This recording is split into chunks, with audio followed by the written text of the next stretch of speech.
Handa raw ang Department of Education na makipagtulungan sa mga lokal na pamahalaan para makapagbigay ng pabahay sa mga guro.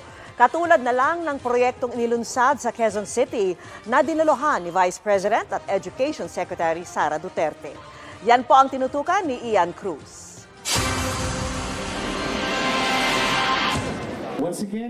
Isa si Vice President at concurrent Department of Education Secretary Sara Duterte sa mga nanguna sa groundbreaking ceremony ng 12-story building na pabahay ng Quezon City LGU sa Barangay Holy Spirit.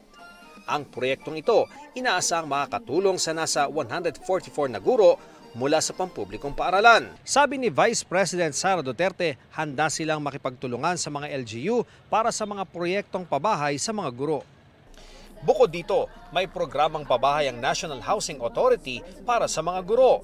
Maaari raw itong i-avail sa pamamagitan ng GSIS at Pag-ibig. Katulad ng ginawa ng Quezon City local government unit na meron silang pabahay, and ang partnership nila with the Department of Education is yung pag-identify ng beneficiary teachers natin na qualified para sa kanilang mga pabahay.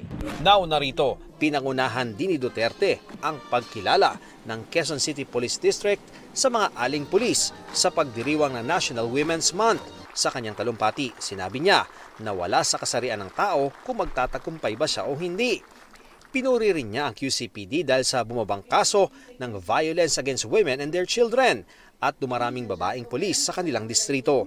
I'd like to commend General Nicolas Torre for what he did in QCPD, acknowledging and raising women in positions across the QCPD. Sabi nga niya, ang mga babae dito hindi lang nagtitimpla ng kape.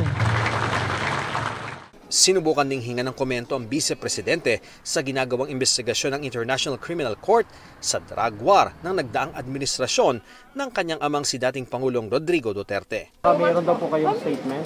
Saan? Sa ICC, ma'am? No comment.